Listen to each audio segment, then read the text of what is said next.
straight on hi-fi beat. Give me paper, pen, and one mic to make this man complete. I'm always stay sucker free. So haters hop off my dick till the day I die. Focus till my mission complete. Never stops, that victory from the jaws of defeat. Focused on create heat. Missile shot, wore down enemies. We must defeat. This MC is so unique.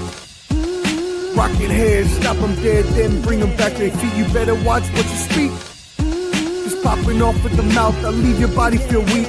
Switch your face and grit your teeth. Cause anything else will have your outlook look bleak. Death is the time for sleep. Never slow down, never stop, I'm always on my grind. In any mountain I will climb. Reach my physical prime and I ascend to the peak. Introducing Omar, the Professor Fonseca, and the Professor Semanalmente. Yo, yo, yo, what up, what up, what up, friends? Yes, indeed, another week back at it again.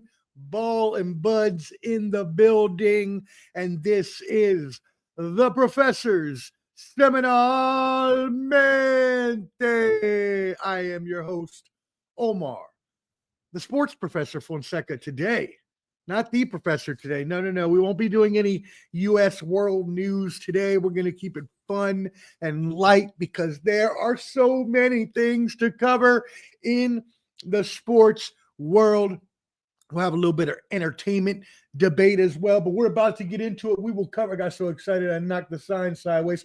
We're going to get into the MLB World Series. Yes, who won it last night? We'll get into all of your rankings, NFL, college football, NBA, NHL. And then, yes, we'll get into some entertainment where I am going to go over a huge controversy of a new artificial intelligence music superstar. Did you hear that correctly?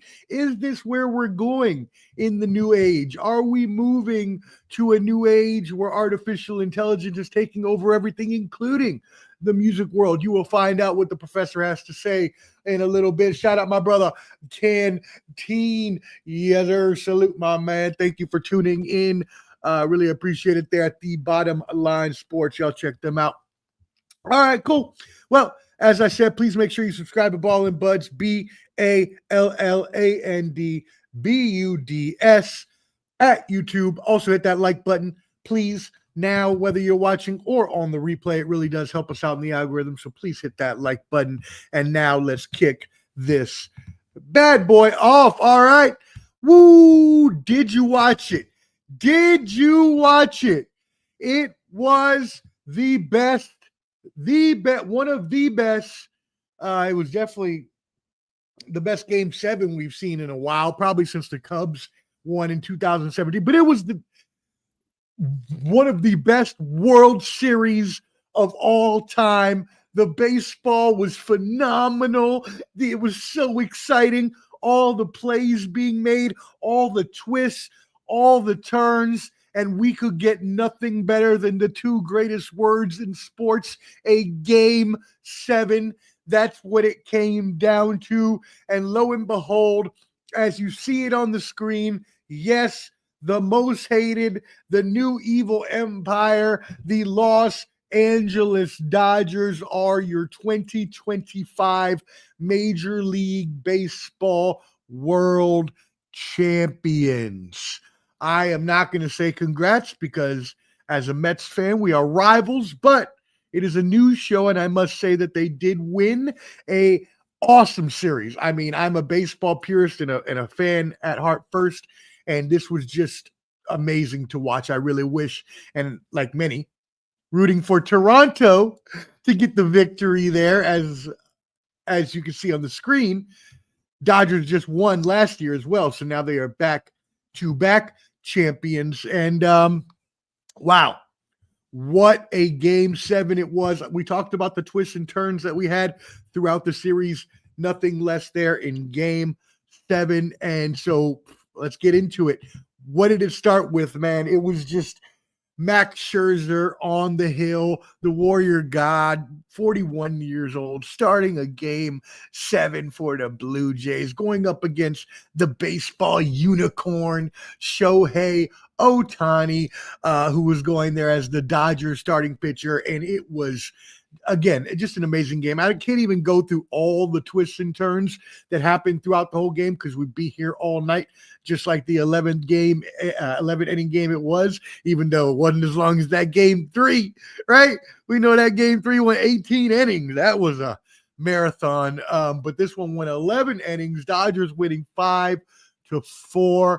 And yeah, let's just skip to the end of the game. Top of the 9th inning, Miguel Rojas, 2 outs from defeat. The Dodgers' number 9 hitter hits a game-tying solo home run. Toronto thought they had the victory. Did not happen. Then what happens? In the bottom of the 9th inning, Toronto loads the bases, ducks on a pond, baby. All 3 of them just dotting the infield with runners that may score the world championship winning run, but no, they did not. There was the closest play ever at the plate. Isaiah Kiner Falefa getting thrown out at the plate. It was crazy. It was literally, let me give you the pro facts on this. Shout out for the research here done by The Athletic.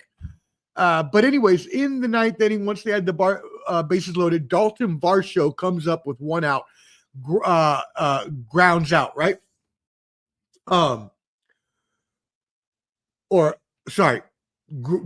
Hit a grounder.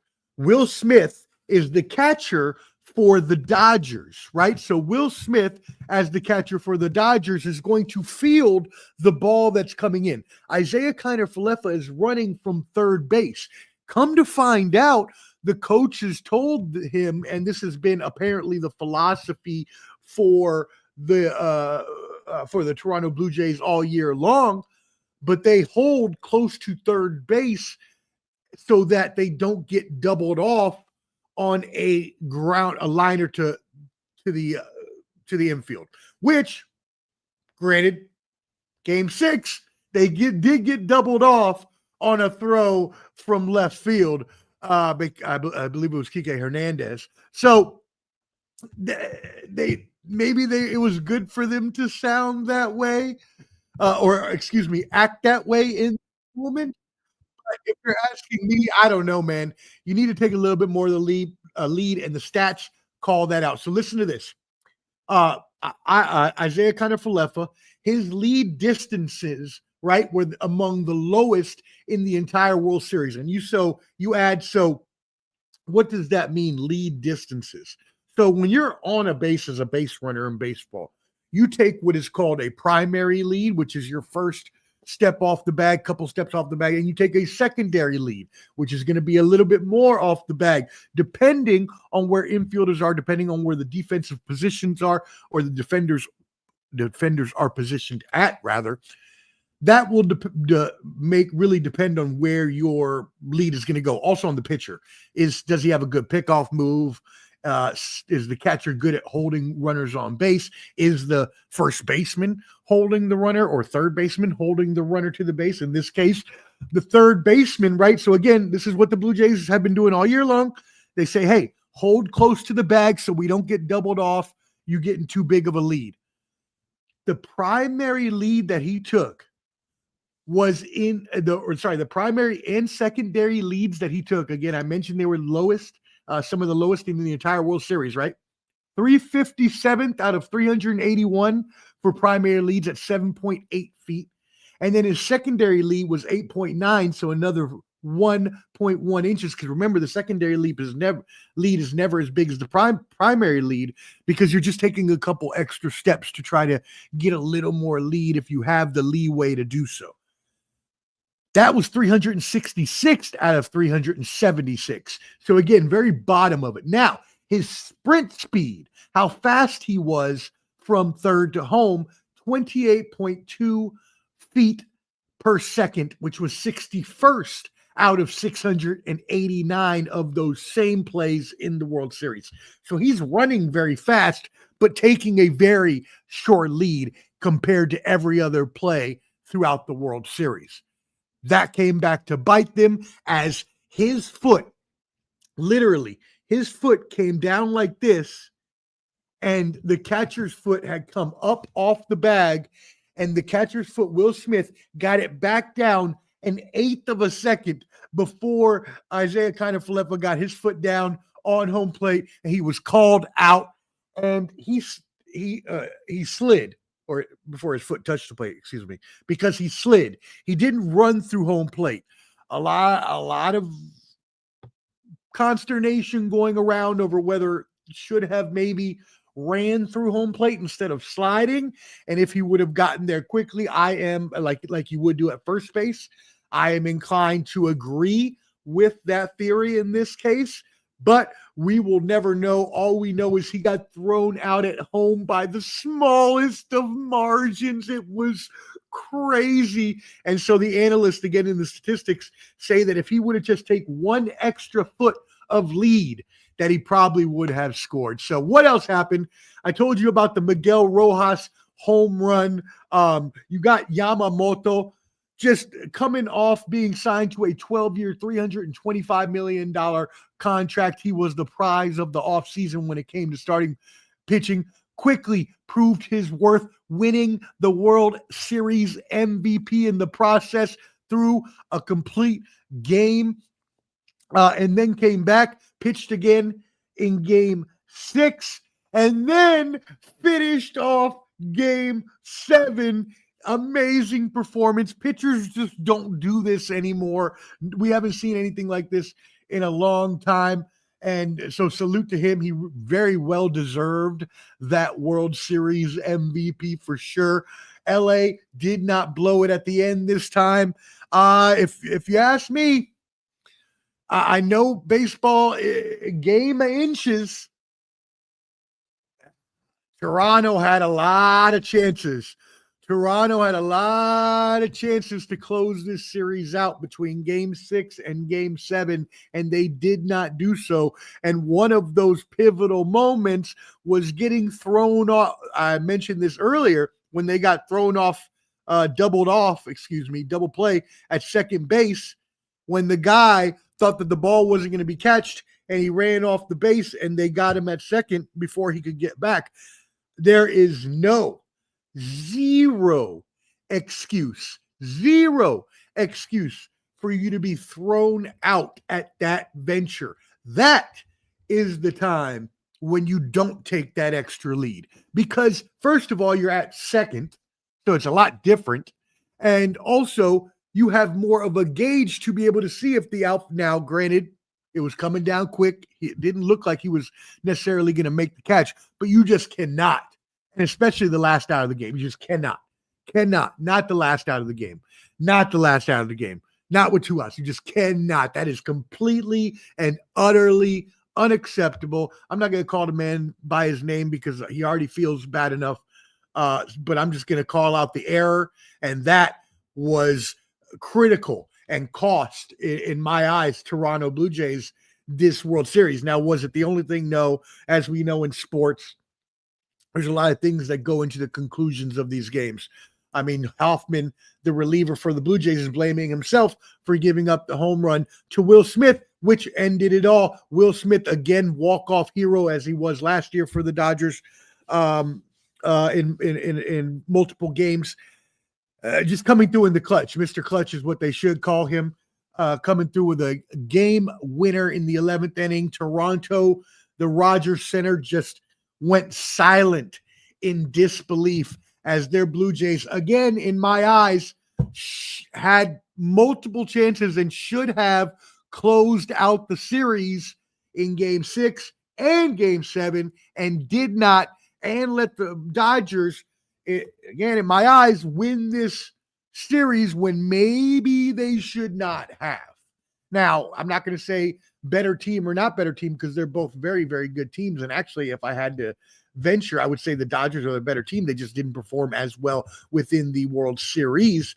But neither here nor there, because they won, and they are now back-to-back champions. By the way, Game 7 averaged nearly 26 million viewers, most viewership for any World Series game since that aforementioned Chicago Cubs Game 7 victory in 2017 over the Indians. So what an amazing series. I love baseball, and this was just a testament to how beautiful the game can truly be. Shout out to everybody watching. Appreciate you. Hey, Jen on Instagram, my girl Jennifer, appreciate you for tuning in as always. Hope you're doing wonderful tonight. Thank you for tuning in, sweetheart. All right, cool. Let's keep it moving. But yeah, amazing World Series. Y'all make sure you subscribe to Ball and Buds, BALLAND BUDS on YouTube, and also as well, make sure you hit that like button whether watching now or in the replay. Now we move to the off season, and no, we're not going to have as great as a free agent class as we've had the past couple of years or past few years, right? We're not going to have the Ohtani. We're not going to have the Yamamoto. We're not going to have the Juan Soto, right? Bars on your head. Street Professor here. But anyways, so the number one free agent is Kyle Tucker. Not a bad player, good player, very good player.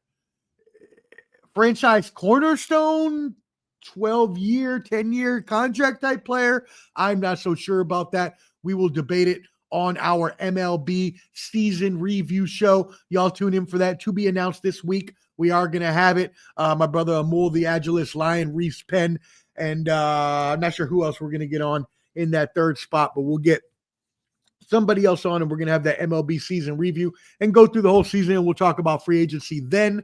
Not enough time to talk about it now, but did you just want to mention he is the number one. Bo Bichette from the Toronto Blue Jays, the number 2 free agent in Keith Law's rankings from ESPN. Bo Bichette was in a lot of trade talk for the Blue Jays, so it's possible that maybe he even signs somewhere else. So we'll see what happens there. In the way too early 2026 power rankings, also from ESPN, the Dodgers are ranked number 1, as you would think, to be a three-peat champion, which would be crazy in baseball. First of all, the back-to-back was the first time in 25 years. So, three-peats just don't happen in baseball. And last, is the Rockies. You already know. They sucked last year. Did not break Clubber D's White Sox record for the worst ever record in baseball, but they were bad enough, and they will be again next year. All right. That is it for your baseball news. Let's keep it moving. Let's get into the NFL rankings. Yes, we get my NFL power rankings. Here you are. Let me blow that up a little bit for you. Boom. Yes, you see it. So here we are, week 10? No, next week's week 10, finishing week 9, moving into week 10. These are the Sports Professor's NFL power rankings. So you see Tampa Bay on and off week, didn't play this week. So they were number 1 last week, and with the bye, they stay at number 1. I can't move them down until they lose. At number 2, Buffalo Bills, taking care of business at home, beating the Chiefs, doing what needed to be done. And yes, I know a lot of people today, all the media heads talking about, well, they beat them in the regular season, but can't ever get it done in the playoffs. And yes, that is true, as we have seen them dominate the Chiefs in the regular season, but lose to the Chiefs every time in the playoffs. At some point, that's going to change. Not continue to be that way, especially not with such a good QB like Josh Allen. If it was just a random team or a team with not as good a QB, maybe so. Not here, not going to be the case. At some point in time, they are going to win one of those playoff games. And as I said on the Sunday Showdown yesterday, make sure y'all tune in every Sunday, 7:15 Eastern, 4:15 Pacific, after the day games, before the Sunday night game.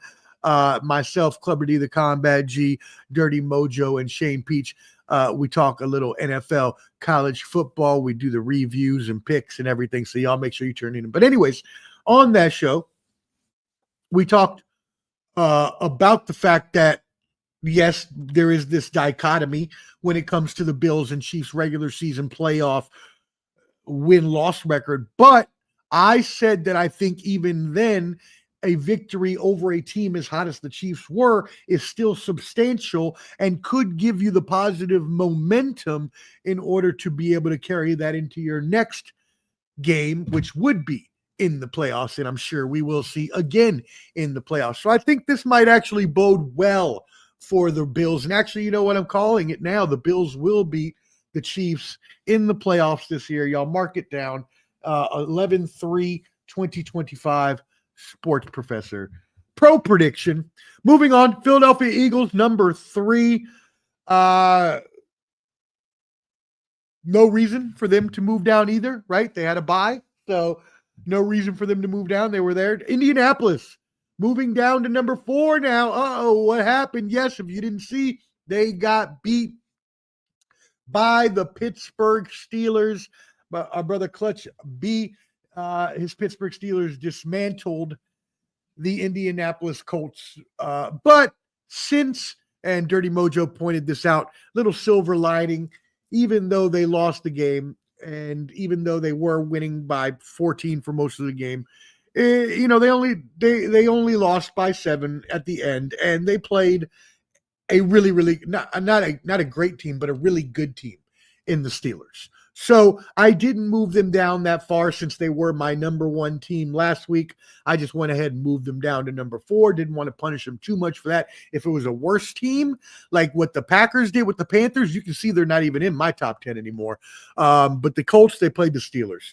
The Lions, same thing here. Same thought process for me here. They lost by 3 to the Vikings. Again, shout out to Dirty Mojo, my brother, with the silver lining. Yeah, they only lost by 3 in a tough divisional game to a tough opponent, and the returning J.J. McCarthy. So you got to give them a little leeway. They were at number 2, so they only slide down to number 5 here. No, and then rounding out my top 10 NFL power rankings, you got Seattle Seahawks at number 6, Los Angeles Rams at number 7, New England, and this bottom, y'all know this hurt my heart. Y'all know this hurt my heart. If you watch the Sports Professor, you know this 8, 9, and 10 ranking just hurts my heart. Makes me want to I'm going to throw up. Makes me want to, oh God. I had to rank the New England Scams, the Denver Broncos, and the Los Angeles, used to be San Diego, can't keep a team, Chargers as the 8, 9, and team. They get no play up in here as a Raiders fan. Raiders, no love for y'all. You do get the ranking because I have to be real as an NFL analyst here and actually put them there because New England and Denver have won 6 in a row, y'all. I hate to say it, but they've won 6 in a row, and at 7-2, both deserve to be in the top 10. Los Angeles sneaking in there at 6-3. The reason I put them over the Pittsburgh Steelers, the aforementioned Steelers, is because the Steelers only have a 5-3 record, where Los Angeles is 6-3. So the win gave me them to put over the Steelers in terms of who was going to be in that 10th spot in the power rankings. All right, cool. So, yeah, really good week there. Good NFL week. Again, the Bills beating the Chiefs for a 5th straight regular season meeting, holding Patrick Mahomes to one of the lowest expected points games of the season. So it's a stat that they use that says, all right, well, this is how much a player is expected to add in terms of points to their team's value. Obviously, the quarterback in the NFL is going to be the ones that add some of the most, including also running backs and wide receivers. So when you're holding a quarterback to a low EPA, that means you're doing a good job. Broncos, Hot Take Jake. Shout out my brother, Hot Take Jake. His Broncos, another fourth quarter comeback. As I mentioned, they're 7-2 now, leading the AFC West over the Chargers, over the Chiefs, What a division. We talked about it before the season in the season preview. Y'all go check it out. The super season preview was awesome. We talked about how this was going to be the best division in the NFL, and it's proven to be no less. A couple of injuries, prayers up. Texans QB CJ Stroud exited with concussion on a bad helmet hit to the ground, but even more prayers to Jaden Daniels and Tyler Kraft, the quarterback for the Commanders, the tight end for the Packers, and then Joe Alt, the offensive tackle for the Los Angeles Chargers. All of them very serious injuries, including Jaden Daniels with the dislocated elbow last night on Sunday Night Football. It still makes me hurt. It makes me squeamish. I'm just thinking about it. I don't like seeing those kind of things, and I accidentally saw it on the TV and I was like, I don't like it. And yeah, sorry, Peach, that sucks. And all the other DC fans, I know that you were kind of joking when you said you weren't going to win another game this year, and that was before the game even got started, and then this injury happened. Yeah, without Daniels, yeah, your prophecy may have been right, and I know you didn't mean it like that, but might come true. Even though I still think Mariota is a good enough quarterback to win you a few more games. We'll have to look at the schedule next Sunday. Again, y'all check out Sunday Showdown every Sunday. Come check us out. We're talking all the NFL and college football, and I'll be talking college football in just a second. By the way, there was a huge dichotomy in terms of game results. I mentioned this yesterday on Sunday Showdown as well. But after the week we had last week where there was only one game that was decided in 10 points or less, this week we had 9 games decided by less than 7 points, 5 of them by less than 3. It was an awesome week just of close games and hard-hitting good football. Who has the best Super Bowl odds? Surprisingly, even after a Packers loss to the Panthers, which in my eyes is a bad loss, you cannot lose to the Panthers at home. I don't care if they are 5-4, but the Packers are still 5-2-1. They still got one of the better records in the league. They still have, in terms when you look at strength of schedule and everything else, the Super Bowl's best odds at 11%. The Patriots, though, surprisingly, the New England Scams, lead the NFL in playoff probability. 97% chance they say that the Patriots, the Scams, will make the playoffs. They would have to lose 4 in a row to fall out of the playoff race. So that's pretty crazy, seeing how, just a couple years ago, they were in the pig pen. They were booty juice, as we call them. And I was actually happy. I thought for once I was going to be able to laugh at the Patriots for years and years and years to come. But no, they had to go out and pick Drake May, who has been nothing more than a fantastic quarterback. The Cowboys, on the other hand, 3-4-1 going into tonight, which we will talk about. I'll give you my game prediction here at the end. Actually, I gave it yesterday anyways, but now that we have updated information that Kyler Murray will actually have a role in this game. He won't start, but they say he will play some plays. I have an updated score. Cowboys have a 12% chance to make a playoff, so they are in a deep hole, even though their record is 3-4-1. They're going to need a lot more wins to be able to come out of it. Now, that being said, Dak Prescott is having one of, if not the best year of his career, so you could possibly see it happening. By the way, NFL trade deadline is tomorrow, so we will see what trades come fast and furious tomorrow. The huge trade that we had today, Jalen Phillips traded from the Dolphins to the Eagles. Yes, Pro Bowl defensive end Jalen Phillips. I would shout him out as a UCLA Bruin, because that's where he actually came and started college at. But he left us after 1 year to go to Miami, so I don't like claiming him. But he's a great player, and I knew he would be a guy. That's so crazy, right? How some of these players, they're going to be so good in the NFL, especially defensive players, but they're just like not as great in college. And I get it. You can scheme a lot more in college. There's a lot more game variability. There's a lot more player variability. So I do understand that. But still, he wasn't. Anyway, it doesn't really matter. He's great now. He was traded to the Eagles. We will give you updates next week of who gets traded over tomorrow's trade deadline. All right. That is your NFL news. Hold on, camera. Stop moving for a second on me. Thank you. That is your NFL news. By the way, if you have Disney and YouTube, and I know Clubber D was complaining about this on yesterday's Sunday Showdown because he has this set up. But if you do have the YouTubes, Disney versus YouTube TV blackout right now, you may not be able to watch. Well, you can watch it depending how you want to go about it. There are certain ways you can go about watching these games.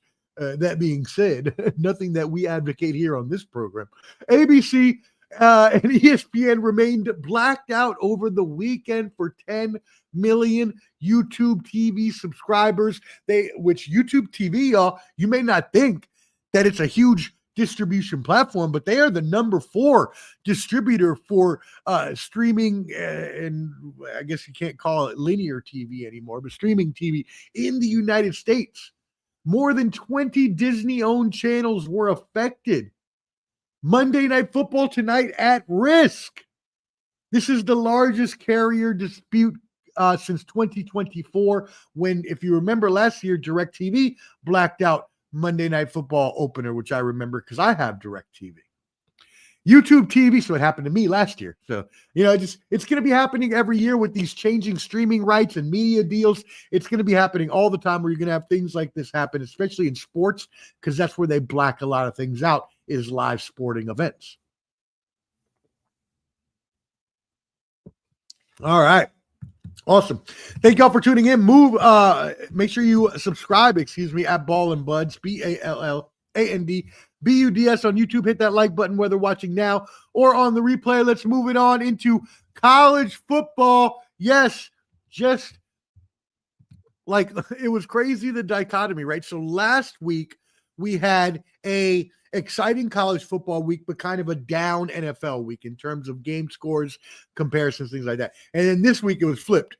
We had a good NFL and we had a so-so college football weekend. So let's go ahead and get into that college football weekend and let you know what happened. We're going to show you the AP Top 25. So here you go. There is your AP Top 25. The Ohio State Buckeyes still at number 1, Indiana University. The Hoosiers, wowzers, still on a great roll. And by the way, they are the only team to score 50 points 3 times this season. That offense led by quarterback Fernando Mendoza is explosive. Alabama at number 4. Canteen, your Georgia Bulldogs, there at number 5.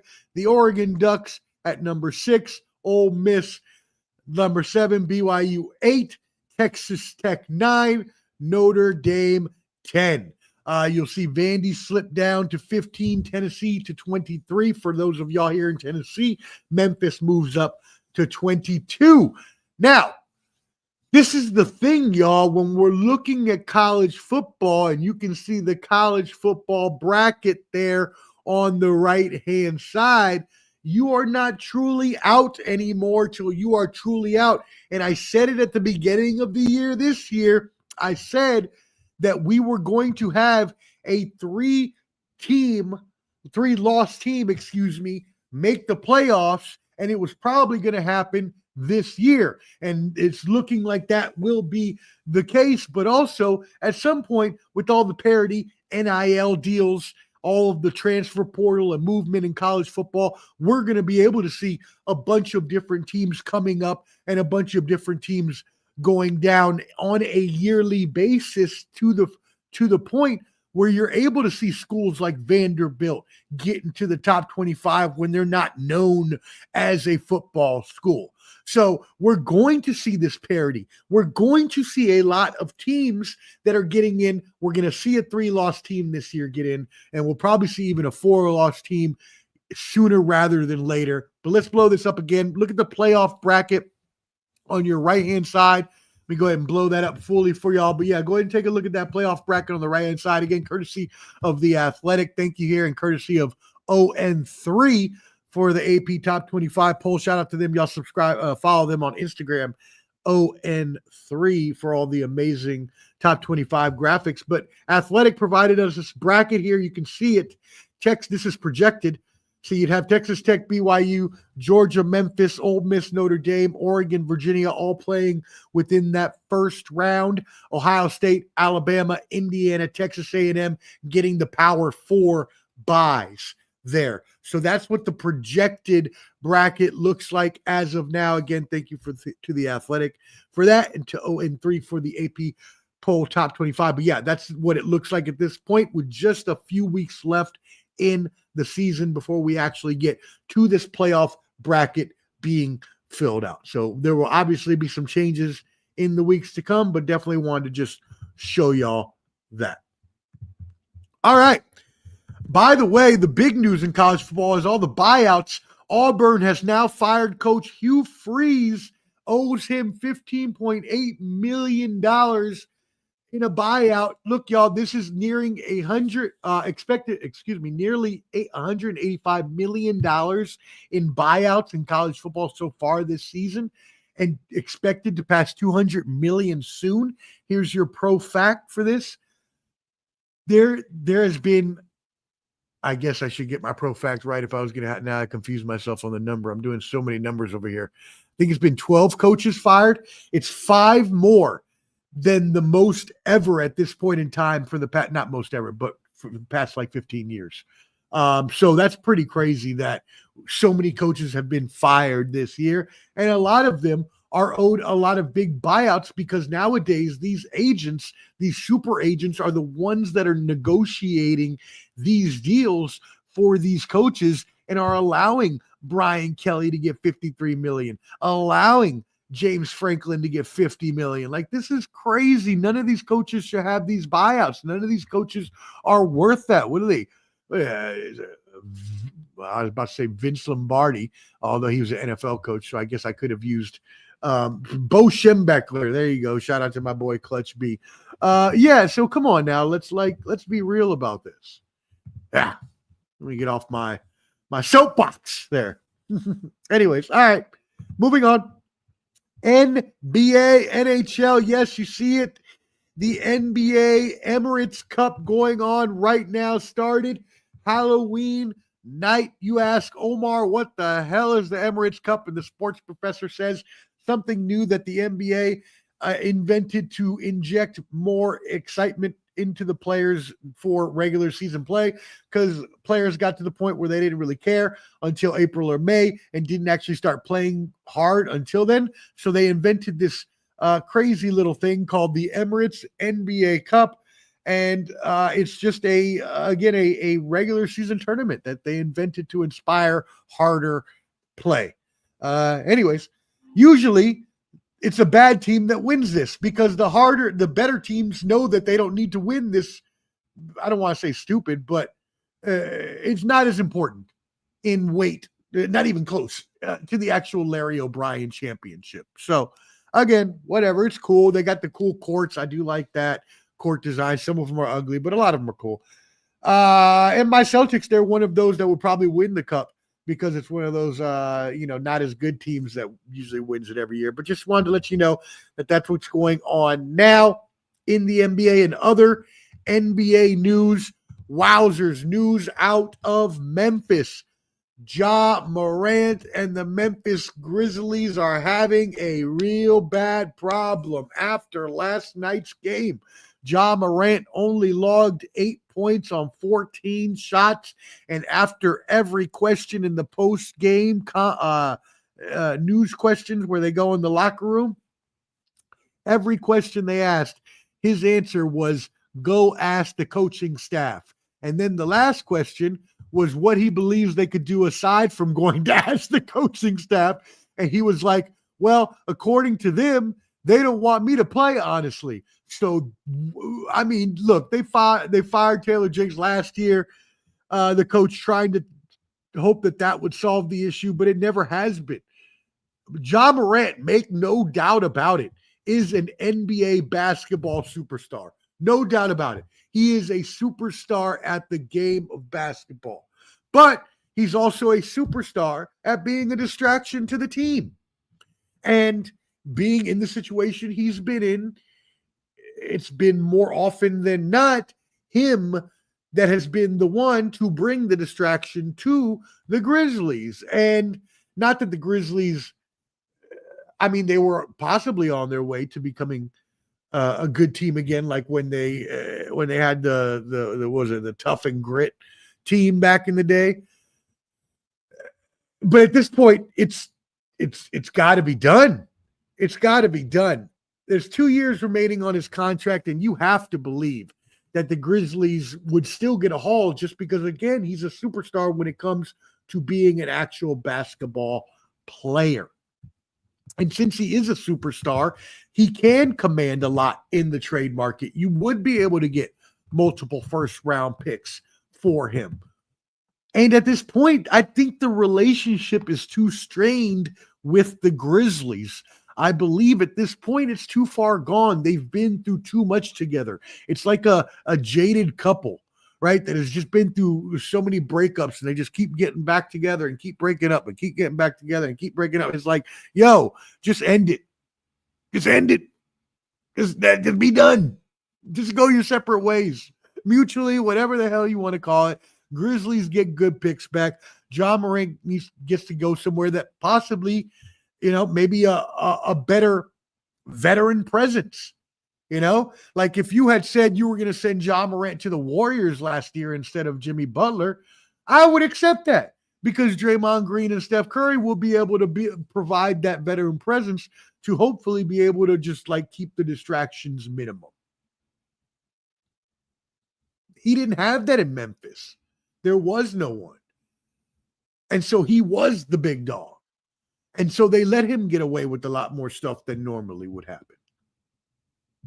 So we'll see what happens there, but he's definitely going to be traded probably sooner rather than later. He was suspended 1 game for his comments, so we'll keep you updated next week and let you know if he's been traded or not by then. Your NBA power rankings, though, Oklahoma City Thunder, only undefeated team in the league, 7-0. Wow. Just off to another great start. And I mean, they look like they're not going to be able to be beat again this year. They are number 1 in defensive rating and number 7 in offensive rating. And if you've listened to the Sports Professor before, that I always say, if you're going to be a true contender, and yes, there are outliers, so there have been teams that weren't in the top 10 necessarily in some of these categories, but for the majority of NBA title contending teams, you got to have a top 10 offense and defense when it comes to in terms to ratings, and they have that. Who else has that? The number 2 ranked Denver Nuggets coming back strong. Woo, looking good. Now, they did lose a couple games there early, but if you look at the statistics, the underlying ratings, listen to this. They've got the number 3 offense and the number 4 defense. So they're not even top 10. They are top 5 is the Denver Nuggets in both offensive and defensive ratings. So even though their record is 3-2, I can tell you that right now, that record will have positive regression because you look at those underlying metrics, those statistics that show you this is a much better team than that record would indicate. And you're listening to the professor, so you're going to get only taught the correct things here on this program, the Professor Semanalmente. Los Angeles Lakers at number 3 in your NBA.com power rankings, up 6 spots at 5-2. Not as great here in their underlying metrics. Number 8 offense, number 17 defense for the Fakers. But the thing about that is, okay, so they say defense wins championships, right? In mostly all sports. That's like the cliche. And it used to be true in the NBA as well, when the defenses had a lot more things they could do, hand checking, things like this were in vogue. It's a lot more of an offensive league now. So remember when I said usually top 10 for true contenders? if those outliers are usually going to happen, it's going to be more than likely now in the NBA that team has a top 10 offense and probably like a top 15, top 20 defense. That would usually, on the most part, be the outlier. So we'll see what happens there. That could still bode well for them. But again, I like to see you be in the top 10 in both of those. Let's look at another one here. The Houston Rockets, number 4 in your NBA.com power rankings, the number 1 offense in the league, but the number 12 defense. So again, just outside there. Now, you could have seen this coming, bringing in Kevin Durant. Your team is going to get offensively better, but probably have to sacrifice a little bit of defense in that case as well. So that's all right. Again, fringe top 10 there for the defense, so they should be good going forward. And then finally, at number 5 in your NBA.com power rankings, the Milwaukee Bucks. Yes, they are playing very, very good basketball, y'all. I saw a stat.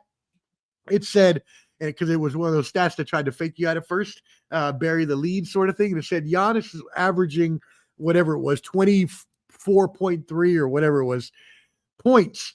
And I was like, oh, okay. And then it said, from the paint, and it said he's averaging 30, whatever, 2.5 or whatever he's averaging, 35.5 points overall. So Giannis is tearing up the basketball court right now. They have the number 4 offense in the league, but as has been the issue with Milwaukee the past few years, the defense has been lacking. They are number 18 in defensive ratings. So they definitely want to see that step up there. I do not want to hear any besmirchment of the great name of Glenn Doc Rivers. And then rounding out your top 10, the Golden State Warriors 6, New York Knicks 7, Cleveland Cavaliers 8, San Antonio Spurs 9, Minnesota Timberwolves 10. I want to make a note, though. The San Antonio Spurs at number 9, not only are they 5-1, but they have the number 9 offense and the number 2 defense, led by the alien Victor Wembanyama. So, hey, look out for the San Antonio Spurs to be they are a true title contender in only Wemby's 3rd year, which is awesome for them. So we will see what happens there. Let me bring this back up for you. The NHL power rankings here. You'll see those there on the right-hand side. So for our NHL power rankings this week, shout out to On the Power Play for the graphic. Appreciate On the Power Play. Y'all make sure you subscribe or follow them on Instagram. New Jersey Devils at number 1. Utah Mammoth. Yes, you said what? The Utah Mammoth, sports professor. Yes, the Utah Mammoth, the hockey team. Utah does have a hockey team. Yes, they are the expansion team. As I mentioned last week, NHL expansion teams can be better than most expansion teams in other sports because the NHL does a really good job of allowing expansion teams to poach good players from teams and not just shitty players, where other sports will let teams just leave open all the less mediocre players. The NHL actually makes it so the teams have to open up at least 1 or 2 good players here and there out of like the 5 that they open up.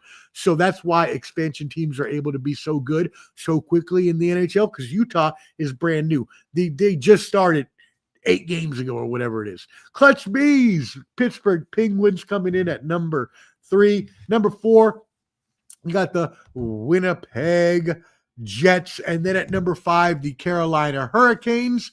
Number 6, the Montreal Canadiens. Shout out to DC. Number 7, the Washington Capitals. Number 8, taking a quick tumble, the Colorado Avalanche, who were at number 1 last week. At number 8 this week, a precipitous.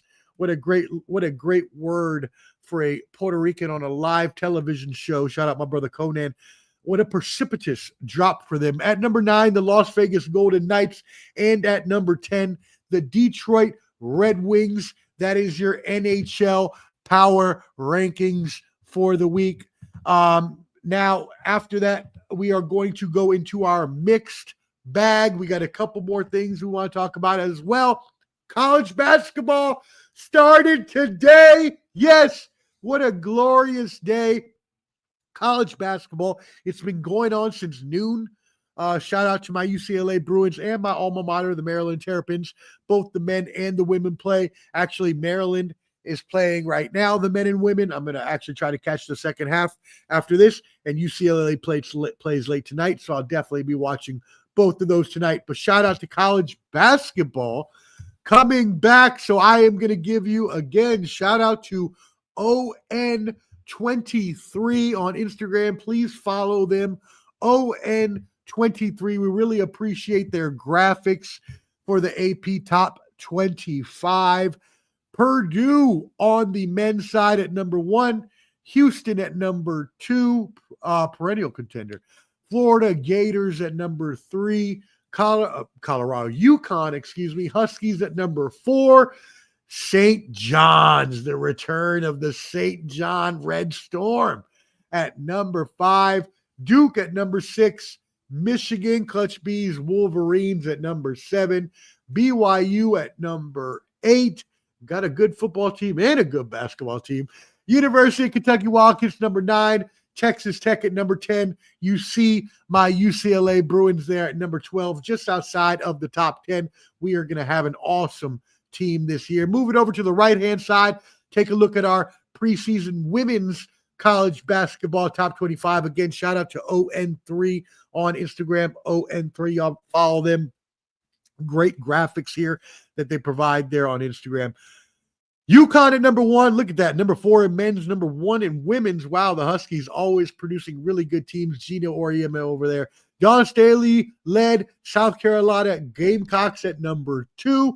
Then you got my UCLA Bruins there at number 3, led by Lauren Betts and DC's own Kiki Rice. Let's go, Lady Bruins. Number 4, Texas Longhorns, led by Madison Booker. And then number 5, LSU.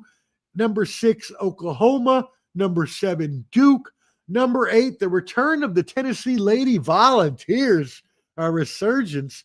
Number 9, the Nevada Wolfpacks. And look at that, my alma mater. Number 10, Brenda Freeze leading the Maryland Terrapins into the top 10 for ladies women's basketball. Thank you again, ON3. Shout them out for these graphics they provide on Instagram. Super awesome. To them. All right, cool.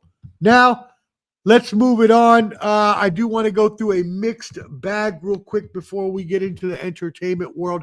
The WNBA and the WNBPA, the Players Association, agreed to a 30-day extension on labor negotiations. So if you remember, the deadline was last Friday for the WNBA and their Players Association to come to an agreement.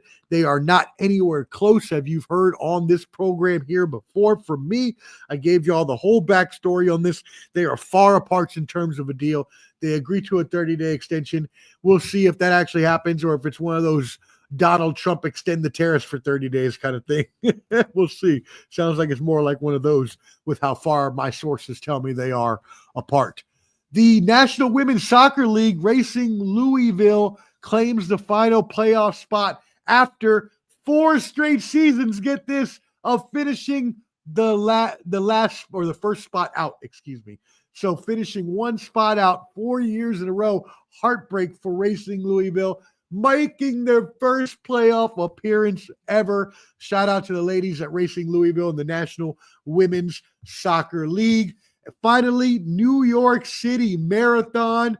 We had some historic finishes last night. First of all, shout out to Helen Obiri, who set the women's course record, marking her as one of the greatest distance runners of all time from Kenya, and also her compatriot from Kenya, Benson Kipruto, won the men's New York City Marathon by the closest margin in history, 0.16 seconds. A photo finish. This has never happened before at the New York City Marathon. Basically, one guy got ahead with like 20 meters left, and then the other guy was like, nah, I can't let this happen. He started kicking. And if you're watching the video, I'm just thinking, man, if I'm that guy that was kicking and I'm the one catching up, he didn't look like he ran out of energy. He looked like he had run out of time. I'm like, man, you gotta start that run earlier.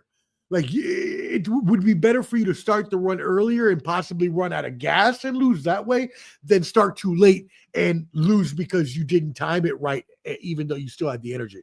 Because it looked like he could have passed him. And it looked like if he would have even kicked a little harder at the end, he could have passed him. Maybe they're best friends and we don't know, and he didn't really care if he won. Maybe he wanted to win, some sort of thing. There's nothing wrong with that. I would never say anything against anyone who wanted to help a friend have a good outcome because they felt that that person needed an uplifting in their life and was willing to sacrifice themselves for the greater good, just like Jesus would. I don't see anything wrong with that. And I won't say that I've never done anything like that before. Woo! All right. Let's move it on. Monday Night Football. Let me give you my score. Yesterday I said because they told me bad information from Clubber D and Shane Peach telling me that Kyler Murray was not playing when I thought I had heard he was questionable and that he might have a role. He is going to have a role. They say he will have some plays. So I'm going to say that that makes the game closer. It's not going to be a blowout anymore.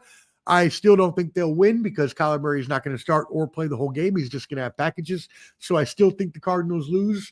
It's not going to be as bad of a loss because Kyler Murray plays very well at Dallas Stadium. He hasn't never lost at Cowboy Stadium, actually. There's your pro fact. So I think that the Cardinals will only lose this game now by probably, I think I said it was 21 points yesterday. I think I said like 31-10. I'm going to say 31-21. 31-21. Cowboys still win, but closer tonight. And then finally, I mentioned college basketball is back. Good games tonight. The first or the best ranked game tonight in the men's version, number 3 Florida versus number 13 Arizona, will take place here in just a little bit in Las Vegas. So y'all make sure you go out and support the college basketball. Over 300 Division I games. We call that, shout out to Tony Reale of Around the Horn fame, Ball Night! Ball Night! Yes, indeedy. You know you got to feed the needy, baby. The sports professor is with you. Make sure you subscribe to Ball and Buds, BALLANDBUDS on YouTube. Hit that like button, whether watching now or on the replay. And we got one more story left because I got a little controversial story here. Let's check it out. What happened? There is an AI music superstar. So you're asking, what? Yes, an AI artificial intelligence artist named Shania Monet actually made number 1 on the adult R&B chart. Yes, did you hear that correctly? An AI artist has officially been named number 1 on the music charts in the R&B category. Now, a lot of consternation about this topic here. A lot of controversy. And this started a few years ago. You'll remember when the Screen Actors Guild, they had the strike due to the fact that AI was starting to come into play and people didn't want to lose their originality. People didn't want all of these other people using AI tools to help them to make artistic works or creative works. They found that to be fraudulent. And I can completely understand that side of the coin. As an artist myself, I can completely understand because when I write my music, I like to write all of my own lyrics. Now, I say that as a hip hop MC. There's a other side to that coin. Hip hop especially is a genre that is very much known to sample from other genres to make their beats. So technically, what's the difference of sampling a previous artist versus just having AI make the music for you? So I can see both sides of the coin here. And no, I'm not doing the 6-7 thing. Sorry about that. I'm just saying I'm doing both sides of the coin, right? And we'll get to that in just a second too, because I got to get on my high horse about that bullshit. But anyways, let me get on this first. I see both sides of the coin. I do. I see both sides of the argument. Yes, AI is a tool that allows you to automate. AI is a tool that allows you to create without a lot of effort. So yes, nowadays you can create songs in 1 second by just telling the AI what you want the song to be. Now, does that mean it's going to be perfectly polished to be a number one single? No. No, you're going to have to polish it after that. Again, I see both sides of the argument, right? So and I just want to take it from her point of view, from the actual person behind the AI creation. There is an actual person behind the AI creation, and she is an actual artist. She's a poet. The issue is, and I don't know her personally, and I don't want to proclaim that I know this is the reason why, but I was thinking to myself when I found out that this poet named Talisha Jones, so shout out to her for being able to even create something like this that would go number one on the charts, AI or not, salute to her. But I was thinking about it and I was like, well, what if you are a poet, right? But what if you don't have the skills to sing like me? I always wanted to sing, but my voice sucks and I can't sing a lick. So if I wanted to use my lyrics to put into AI to create a song, why is that so bad? Why shouldn't the poet who maybe doesn't have the vocal talents, why shouldn't they be allowed to prosper as well in the music scene? Why can't the person with a bad voice who can write really good lyrics?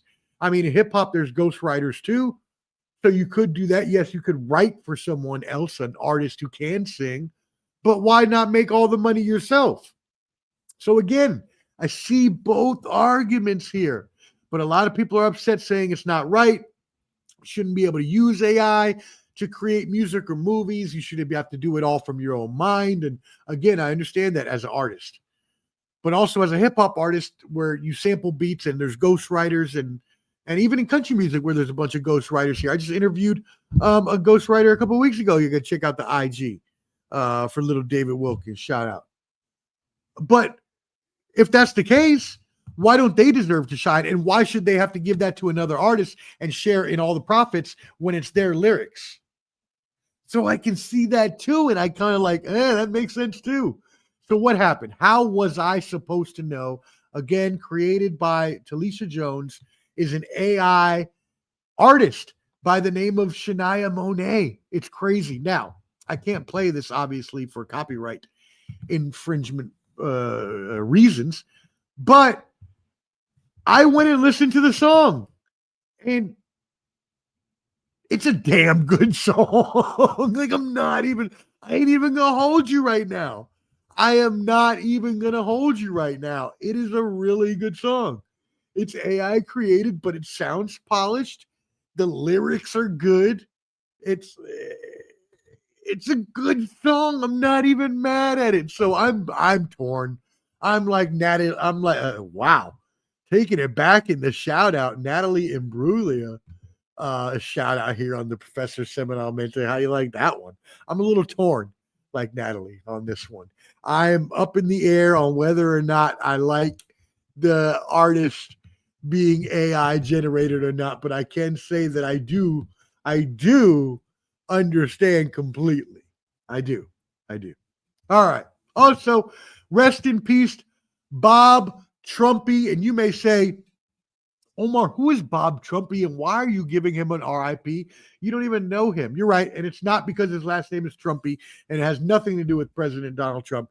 Bob Trumpy was a Cincinnati Bengals football legend and longtime radio and TV announcer. And I wanted to wish him a rest in peace. And again, you're probably asking why.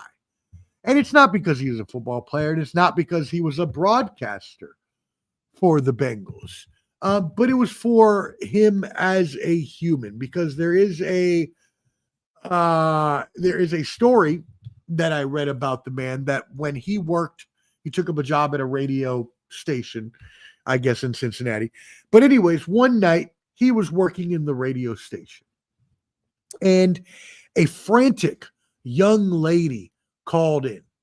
And the young lady was describing to him that her significant other was abusing her, or possibly abusing to her, alluding to this abuse of sorts.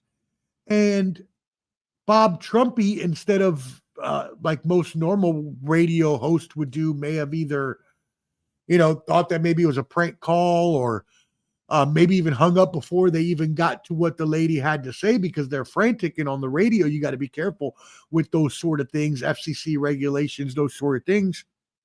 He realized that it was a call for help. He realized that this was an actual emergency and that something needed to be done. And it was a mental health emergency because she was talking about committing suicide, taking her life. And he talked to her for 2 hours on the radio, live on air, kept her on the phone until finally he was able to get her son on the phone and was able to get the address and the phone number. And he called the police and stayed on the phone until they were able to come get her, and she was unharmed. And that is a true meaning of love as a human being. And that's how we should all be for our fellow humans. We should all treat each other with that brotherly and sisterly love like Bob Trumpy did. So no, I'm not here to recognize his accolades in football or his accolades as an announcer. No. I'm here to recognize him as a human for his empathetic ways, and recognizing that sometimes people are in actual need of help, and sometimes just don't need a handout, but sometimes just need a friend. Sometimes just need a hug. Sometimes just need a helping hand. Be that helping hand. Reach out to someone in need. Help someone else that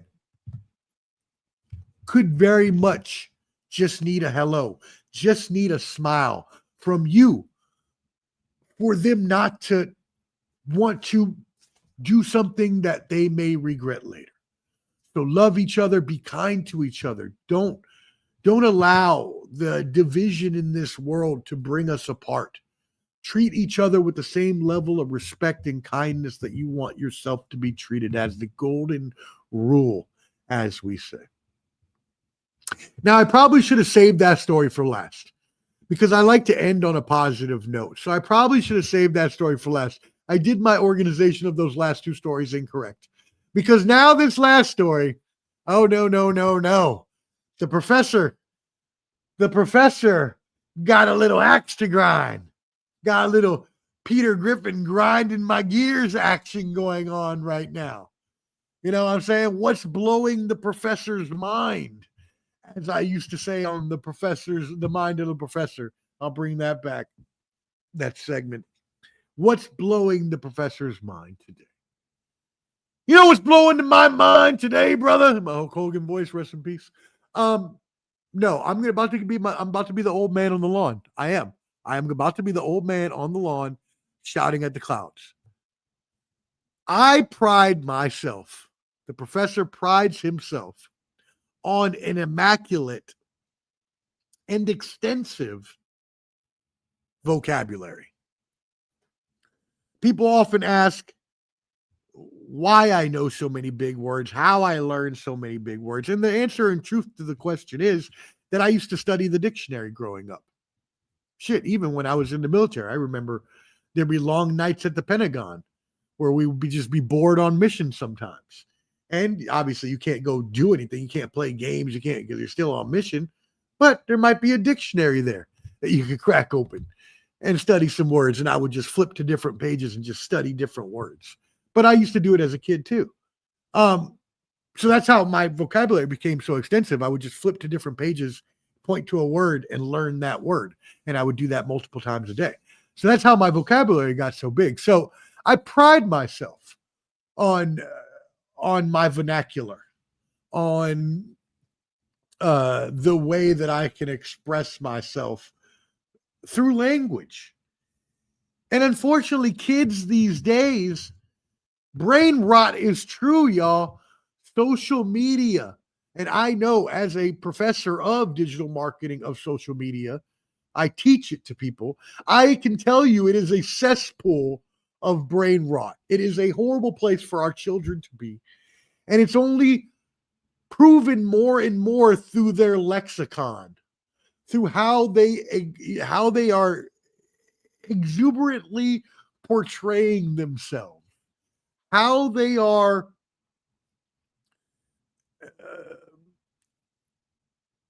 adding their own flair. And I know you can say it happens every generation, and yes, it does.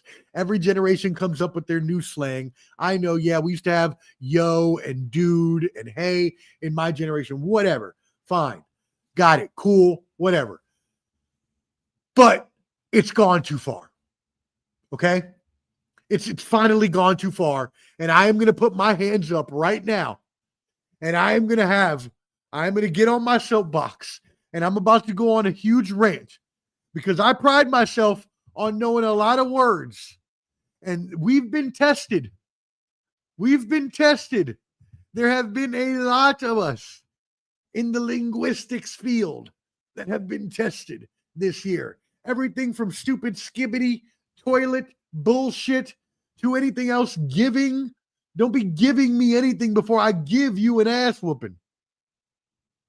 Okay? That shit's just stupid, giving. Just say it seems like. Okay? We ain't got time for this shit, giving. I'm about to give you my two cents on y'all's dumbass vocabulary. Because now, and I am so pissed, I'm boycotting dictionary.com. I had the app on my phone. I deleted it. I'm not going to their website anymore. I'm going strictly Merriam-Webster's now. No, dictionary.com.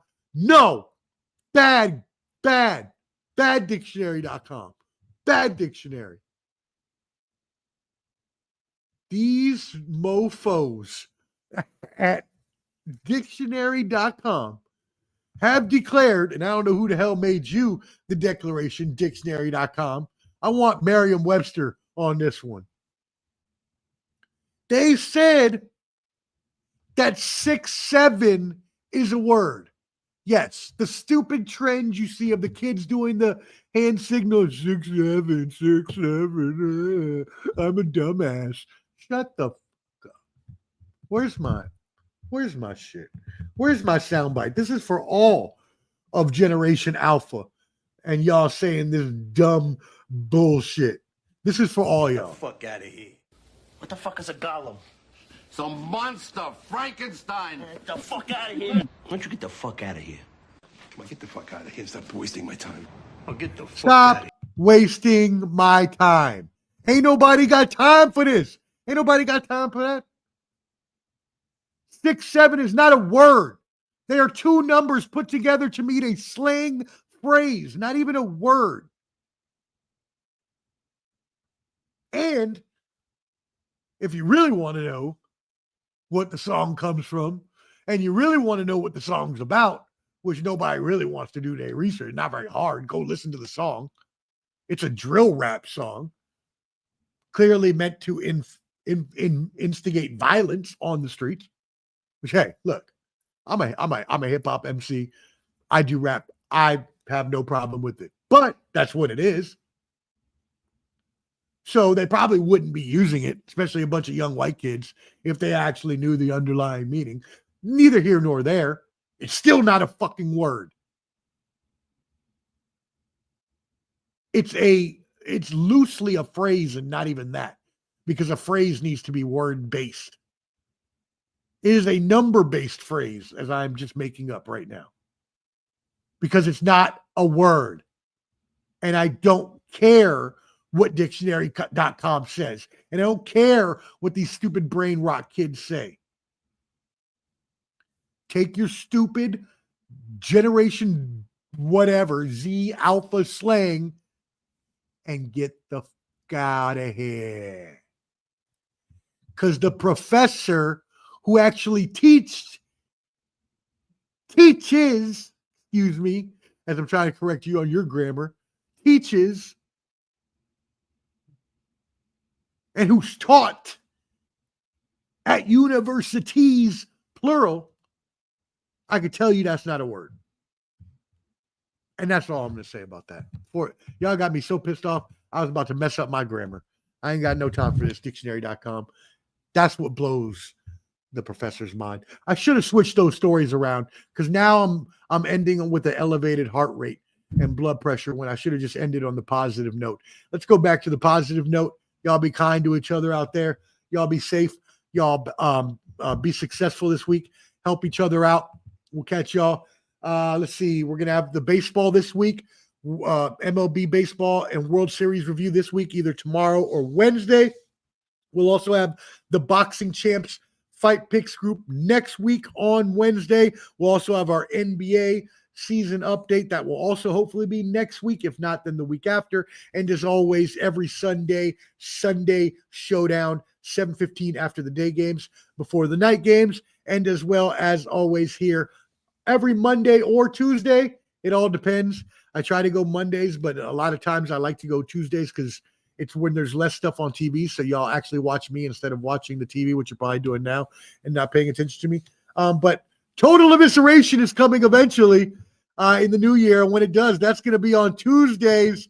Yes, Total Evisceration, Hot Take Jake, and the Sports Professor will be coming in the new year. That will be a live show. So y'all check that out. Shout out to Canteen, who was with Hot Take Jake and I on the Bottom Line Sports. Appreciate you, my brother. Thank you for tuning in. Thank you to everybody for tuning in. Again, make sure you all subscribe at Ball and Buds, BALLANDBUDS on YouTube. There's a handy QR code up there at the top. That'll take you to our link tree. You can find all of our social medias and as well hit that like button whether watching now or on the replay.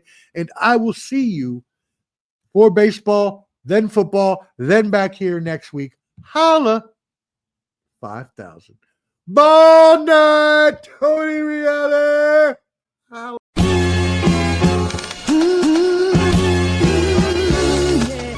That street on hi-fi beat. Give me paper, pen, and one mic to make this man complete. I'm always stay sucker free. So haters hop off my dish till the day I DIE. Focus till my mission complete. Never stops that victory from the jaws of defeat. Focused on create heat. Missile shot, war down enemies. We must defeat. This MC is so unique. Rocking heads, stop them dead, then bring them back their feet. You better watch what you speak. Just popping off with the mouth, I'll leave your body feel weak. Switch your face and grit your teeth. Cause anything else will have your outlook look bleak. Death is the time for sleep. Never slow down, never stop. I'm always on my grind. In any mountain I will climb. Reach my physical prime and I ascend to the peak. Introducing Omar, the Professor Fonseca, and the Professor Semanalmente.